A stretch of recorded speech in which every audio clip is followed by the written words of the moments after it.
Bonjour à tous, c'est Crypto Kaiser. Nous sommes mercredi, analyse des cryptos de capitalisation 251 à 500. Quels sont les cryptos qui performent, les cryptos les plus recherchés, les cryptos les plus prometteuses, quelle est la crypto du jour et quel est l'état du marché crypto? Nous allons voir tout ça en une douzaine de minutes. C'est parti.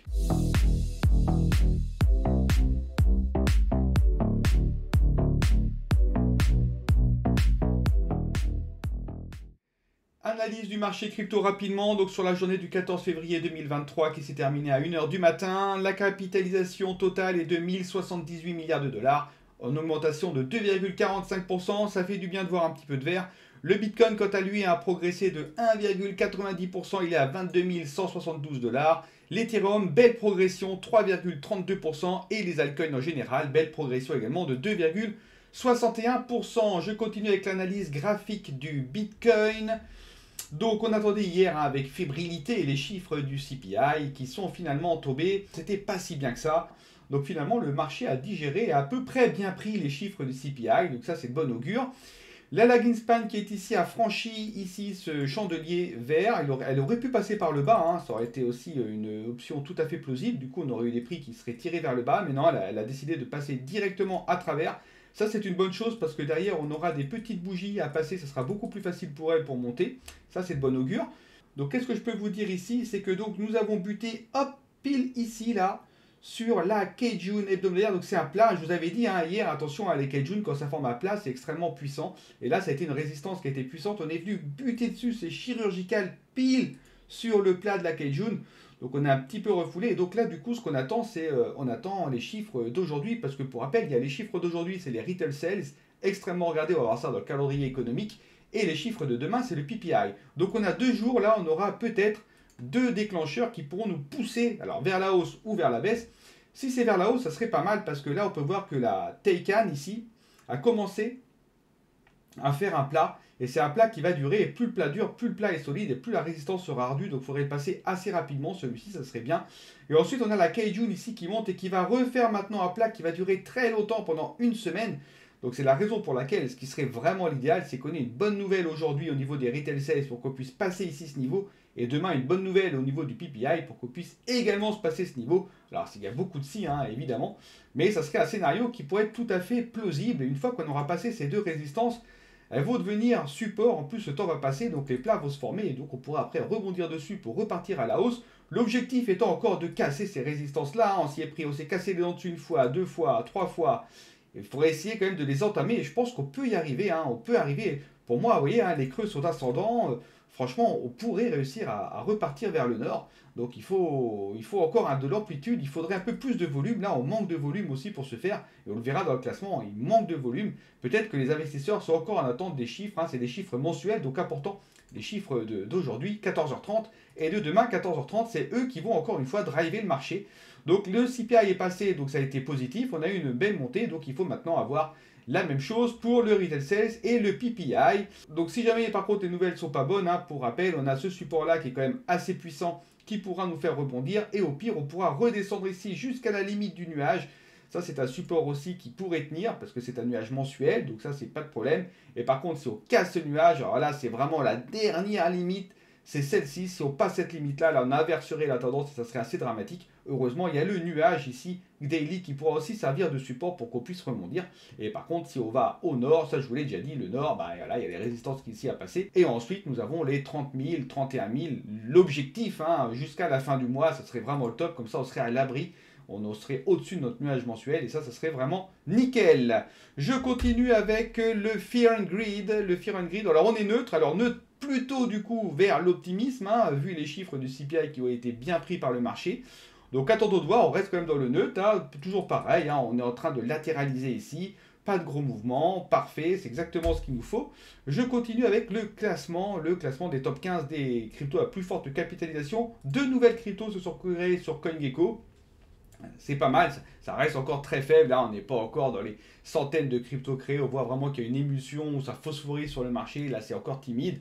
Mais bon, c'est positif, donc n'allons pas plus loin. Sur le classement, aucun changement au niveau du classement, donc je ne vais pas m'attarder dessus. Les volumes, comme vous pouvez le voir, c'est pas des énormes volumes, effectivement, on attend encore les chiffres. Sauf le BNB, le BNB, lui, évidemment, il y a beaucoup de volume, parce que les gens ont commencé à revendre leur BNB suite à la SEC, qui, pour rappel, a ordonné à la société Paxos qui minte le BUSD, donc le token stable de Binance, d'arrêter du coup de le minter parce qu'elle n'a pas déclaré le BUSD comme titre financier. Or, Paxos se défend en disant bah non, c'est pas un titre financier. Donc il va encore y avoir un imbroglio, une bataille entre la SEC et Binance et Paxos, etc.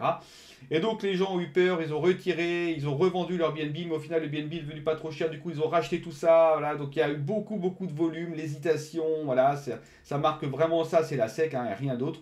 Pour le reste, c'est conforme. Hein. Les meilleures augmentations de prix, c'est Cardano qui a pris 8%, c'est pas mal Cardano, hein, bravo à lui.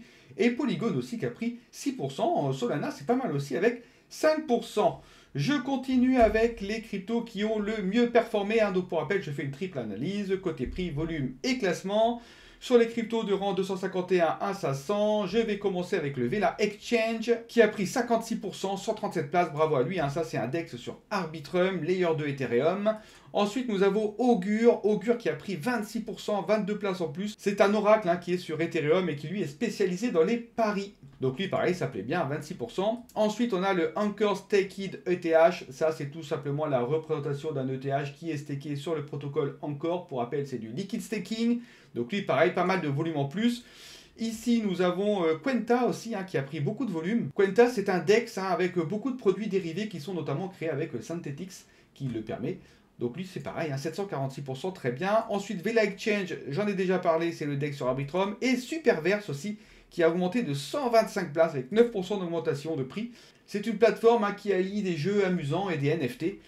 Donc bravo à tous ces tokens. Les pires variations maintenant, on a Liquity qui a perdu 15%, mais Liquity avait très bien pumpé, donc je dirais que c'est plutôt une correction à mon sens. Pour rappel, un Liquity, c'est une plateforme de prêt-emprunt. On prête des ETH et on récupère des LUSD qui est le stable de Liquity. Ensuite, nous avons Richquack qui a perdu 12%. C'est une plateforme qui permet d'investir dans des projets. Plus on a de Quack, plus on est susceptible d'avoir une chance de pouvoir investir dans des projets. Après, il faut que les projets fonctionnent, hein, c'est toujours la même histoire. Et il faut qu'il y ait des projets aussi qui arrivent sur la plateforme. Donc bref, en tout cas, elle a perdu 12%. Ensuite, nous avons Dola. Ça, c'est une plateforme de finance décentralisée avec le prêt, le staking, etc. Ensuite, nous avons Stratis qui a perdu 82%. Ça, c'est une plateforme de développement sur blockchain hein, qui propose notamment un développement en C et en compatible avec le framework.net Microsoft. Donc ça attire beaucoup de développeurs, notamment Microsoft, et ça fournit des outils, etc. pour développer rapidement et facilement sur les blockchains. Ensuite, nous avons côté classement 75 places de perdu pour Lyra Finance, qui est un DEX sur Optimisme, mais qui a quand même pris 7%. Hein. Les autres ont mieux progressé que lui. Et ensuite, on a Liquity, j'en ai parlé, qui a perdu 50 places. Je continue maintenant avec les tokens qui ont le mieux performé sur les trois composantes à la fois, à savoir le rang, le prix et le volume. Sur les 48 dernières heures et les 7 derniers jours, je commence avec les 48 dernières heures, on a Liquity, je vous en ai parlé, plateforme de prêt-emprunt. Ensuite, nous avons Vela Exchange, qui est le fameux DEX sur Arbitrum. Ensuite, nous avons TAP, ça c'est un crypto wallet complet qui propose l'achat, revente de fiat, de crypto, le trading, le stockage sécurisé, etc. Il y a une carte bancaire associée.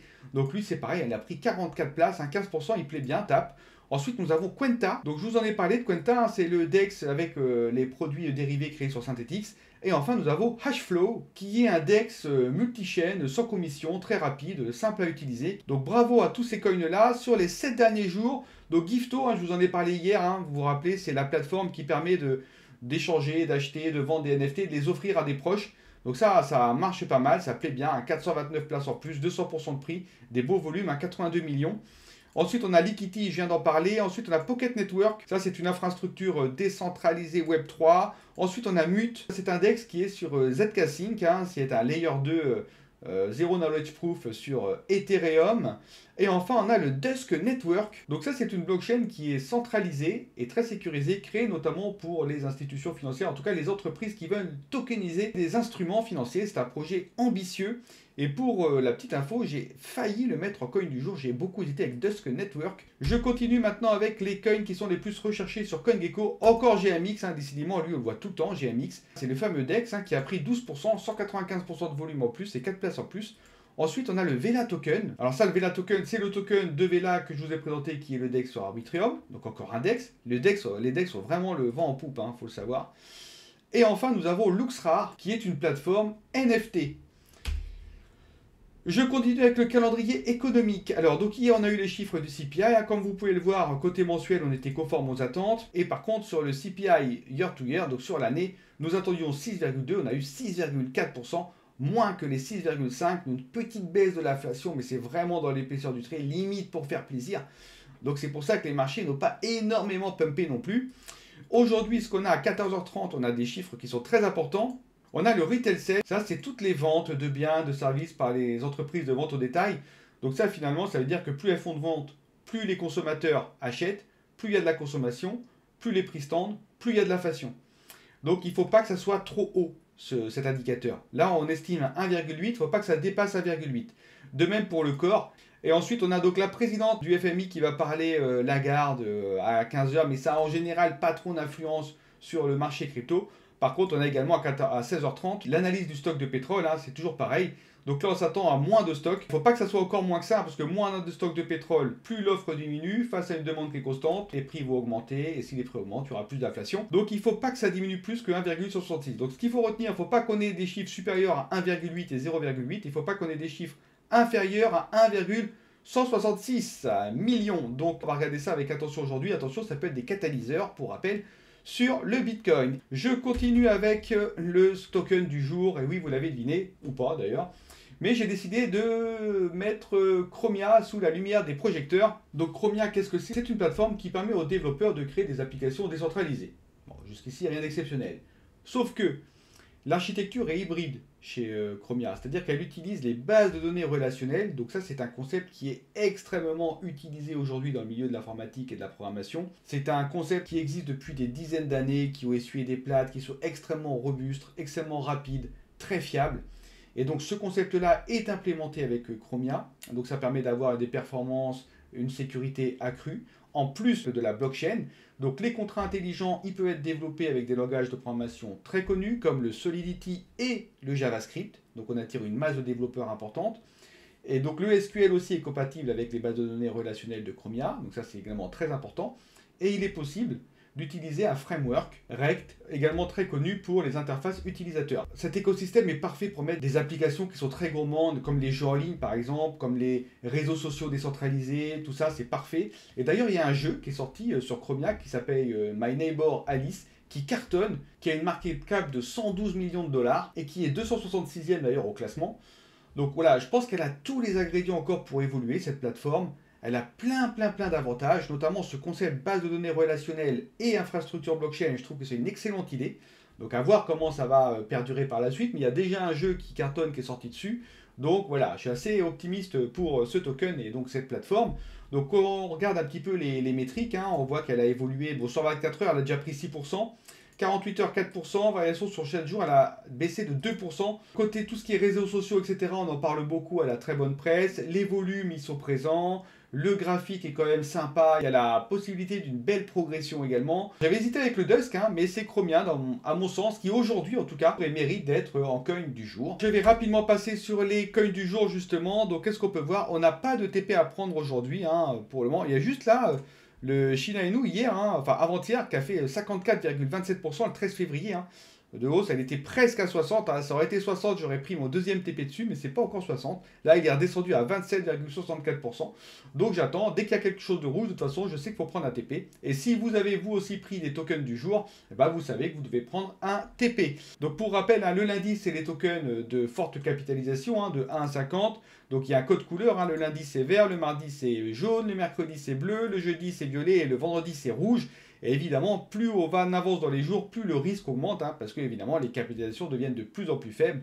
Donc le risque est de plus en plus accru. Voilà, donc pour ma part c'est terminé. N'hésitez pas à liker, à vous abonner à la chaîne et à mettre des commentaires, ça c'est toujours appréciable, je réponds toujours aux commentaires. Pour ma part, je vous retrouverai donc demain pour une analyse des cryptos de rang 501 à 1000. Bonne journée et à demain, bye bye.